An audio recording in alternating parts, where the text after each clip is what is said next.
Here at Helmuth Ford, we are a small-town dealership with no hassle and no pressure. Wines from Tassel Ridge Winery can make a nice contribution to your Thanksgiving dinner.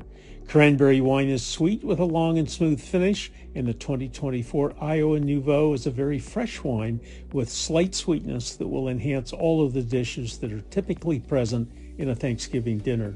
Both of these wines are made at Tassel Ridge Winery in Lighton between Pella and Oskaloosa. Tassel Ridge wines are sold in about 350 retailers located all over Iowa. Click here for the name of a retailer near you. Cranberry wine is available now, and the 2024 Iowa Nouveau will be released on November 21st.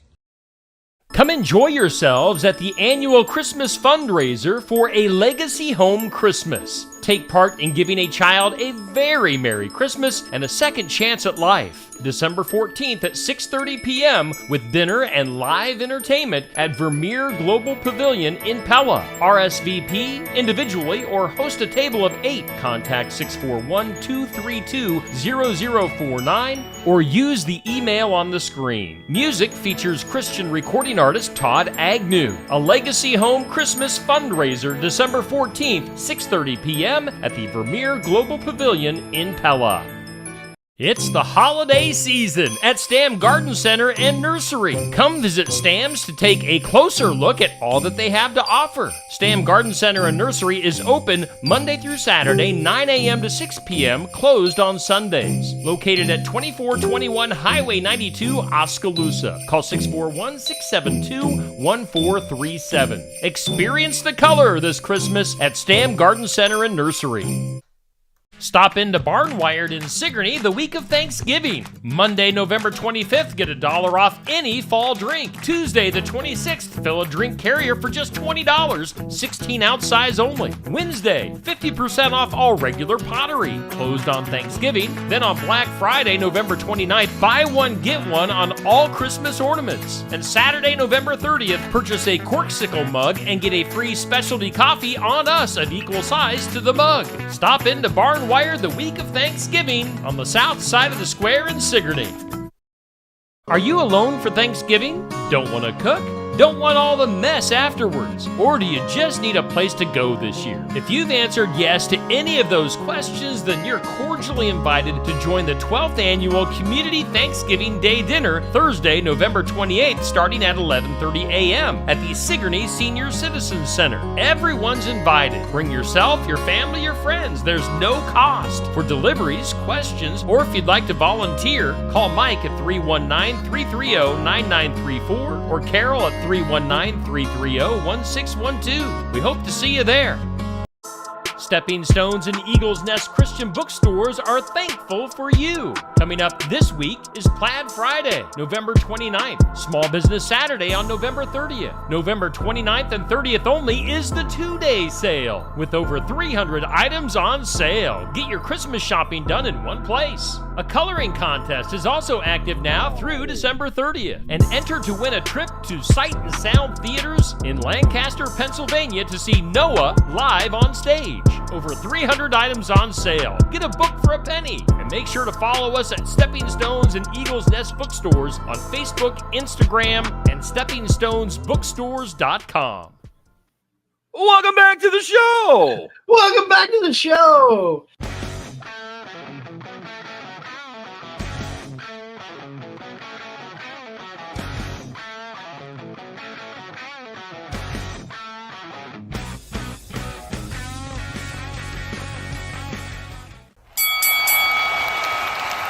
And now, your hosts of the Card Subject to Change podcast, the For Frequency's Sake Tag Team Champions of the World, the Wizard CZ, and Never Wrong Nick Bull.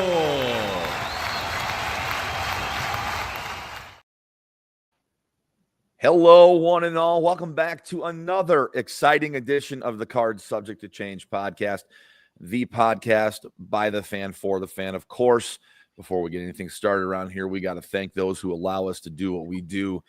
We are, of course, powered by Low Pies Pizza. We're built by Durham Remodeling. We're colored by Ryan Allison Tattoo. And we're protected by Jared Zook of Country Financial. I, of course, hello, one of your co-hosts here on the Card Subject to Change podcast, Never Wrong, Nick Bull. So glad you're joining us. So glad you found us here. Episode 159. We'll talk about more about episode 159 in a second, but I'd be remiss if I did not introduce my tag team partner. We are co-champs of the For Frequency's Sake Network. I understand we've been called out by one Rob Kammerer on his MLW Confusion podcast. We can talk about that later, but regardless, we are still the tag team champs. My tag team partner, my co-host, he is the one. He is the only. He is the Wizard CZ. Wiz, how you doing, buddy? Man, there is always magic in the air when we're on the air, and I'm excited. I'll preface it right up front. I'm excited, but not necessarily in a good way for what we're talking about. Yeah, I kind of got that impression. We hung out last night at the Highview Lounge. Props to all those who could make it out to the show last night. I know our buddy Stryker made his first appearance at the Highview last night. I think he had a good time. He seemed to enjoy himself. Our buddy Mass was here. That F and Mark. Jeremy was also here. My oldest, Landon, was in attendance, hanging out and watching Full Gear. And I got that idea last night, CZ, that you were kind of over there twiddling your fingers like this, just pondering how you were going to tear this show apart, because I know there was a lot of stuff that kind of rubs you the wrong way on this show. Well, I mean, here's the thing. I looked at this card, and there were at least two potential match of the year candidates on paper, in my opinion. I'll just throw them out right now. Konosuke Takeshita and Ricochet, and Will Ospreay and Kyle Fletcher. We'll talk about in depth, but on paper, I thought at least those two matches could have had the potential to top what is my current match of the year, and that is Ospreay Danielson from earlier in the year. I'll say this, I don't think that anybody has put on an absolutely terrible pay-per-view between WWE and AEW. But this is probably the worst offering of the year, in my opinion, from both companies. Okay, so you're saying I watched the show. There was stuff I liked about it. There was stuff that I wanted to see on it. So I wasn't going in totally hating. I wanted to give this show a chance. And this, in your opinion, is the worst major PLE or pay-per-view put on by either WWE or AEW this calendar year, is what you're saying. That's what I'm saying. I had high hopes going in. I wasn't going in there to just completely tear it to shreds. But yeah, I felt like this was a lackluster offering overall from either company. Okay, I'm gonna play devil's advocate here, since you said that was the most lackluster big show of the year that you had seen from either company, and you named last night's show as that. Okay, obviously that's AEW's worst offering of the year, or least like offering of the year, we'll say for now, before we talk about the show. What would your answer be from the WWE side of things in that aspect? Because I think I know what mine would be. I just want to ask you what yours would be on the WWE side of things. And I don't know that I have a good answer for that. You're putting me on the spot, so I'm trying to rack my brain as to what I would consider. I mean, I don't know that WWE has put on anything that was as lackluster as this. Nothing is standing out in my mind off the top of my head. Stryker in our comments mentions Crown Jewel. That's probably right up there. That was going to be my answer if you asked me, or I was going to give you my opinion on the WWE show. That didn't really do anything for me. Like Full Gear didn't do a lot for you. I would have to say it was probably Crown Jewel for me on the WWE side of things. What was before Crown Jewel? Man, that was Bad Blood. That was Bad Blood. And Bad Blood it wasn't too bad. So yeah, I'm going to go Crown Jewel. I'm going to go Crown Jewel on the WWE side of things for me. And I think I would, for the most part, agree with you for the pay-per-view as a whole. It is probably the lowest offering from AEW this year. And that's not railing on them. They've had some good shows this year, but probably, yeah, I agree with you in your assessment of Full Gear, but I think I went into Full Gear a little bit differently than you, but we'll get to that. We'll get to that. And like I said, I had high hopes. I had two matches that I was really looking forward to that I thought were going to steal the show, and they just, in my opinion, didn't. Well, I think one did. I'll give you that. I think when we go back and talk about this show, that'll be the first match you think of from this show, and we'll get to that. Trust me, we'll get to that. Once again, we're the Card Subject to Change podcast, the podcast by the fan for the fan. Of course, we couldn't do this without our sponsors. We're powered by Lopez Pizza. We're built by Durham Remodeling. We're colored by Ryan Allison Tattoo. We're protected by Jared Zook of Country Financial. Before we rip the Band-Aid off on all that is and was AEW Full Gear, let's take a second to talk about what we did as we record this on a Sunday early evening, what we did yesterday afternoon.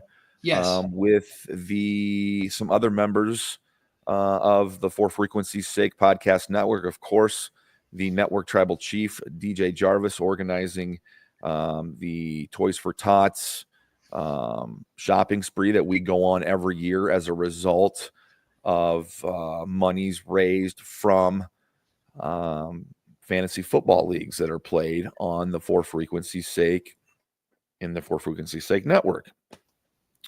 And For Frequency's Sake, their show.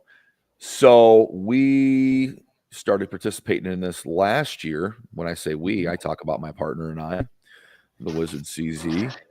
And they've been doing it for 4 years now, but we meet up. We each have a budget, and we kind of team up and go out and fill up a cart. And of course, in the past, I mean, we've only done this 2 years, CZ, but last year we kind of went overboard. I think we did. We kind of went in there, no violent intensity here, and no violence meant here, but we went in guns a-blazing. We went in there grabbing everything we could and just throwing it in the cart last year, and we kind of went over our budget maybe last year. So I was very mindful on our shopping spree yesterday. We did a reel from it. We apologized from the audio on the reel. I thought I was talking loud enough, but I wasn't. For once in my life, I wasn't loud enough. Imagine that. But we teamed up, and of course we filled a cart full of wrestling figures, all the wrestling toys we could get. We got multiples of some wrestling toys, but we nearly got one of every wrestling toy we could get. And that's just CZ and I's way of putting our thumbprints on something that's much bigger than what this show is. And that's, for a network to be able to raise that kind of money through fantasy football leagues, it's unbelievable. And for us to be able to go in there and do what we can with our time and in just the short amount of time we're there. And I don't like to scream, hey, we did this, we did this, we did this. I was just thanking those involved for letting us be a part of it, and wanted to know if anybody's seen us out yesterday. I know I ran into a few people that knew and said something about the show, which was very flattering. But we had a good time doing that, and it was all for a good cause. So hopefully there are a bunch of wrestling fans out there that are going to get their wishes fulfilled when they get those wrestling figures on Christmas morning, right? Absolutely. And just to throw a number out there, that Doug, the kingpin of For Frequency's Sake, announced on For Fantasy's Sake, the flagship show of the network, we raised through the fantasy football leagues, we raised $2,600 this year to help support the youth of the Quad Cities and Toys for Tots. Now, and hats off to all those that participated. That's a big number, and it's grown each year. And to start like they did it 4 years ago and to have an amount like that after 4 years is extraordinary. And it felt good to participate in it yesterday. We were diligent. We kept track of each thing we put in the cart, had a running total. And I believe we stayed right on budget yesterday, and we came in as a whole $2 under budget. And, filled up 3 carts. It felt great and to get that done. And to do that, you do get some glares from people because they're like, "Oh, you're stealing every toy on the shelf." We did say no. We're shopping for Toys for Tots. None of this is for me. Trust me. And because we do fill some carts up, and it's fun. And I wanted to thank DJ Jarvis, Doug Green, and the rest of the people who helped out yesterday with the Toys for Tots shopping that the network does here.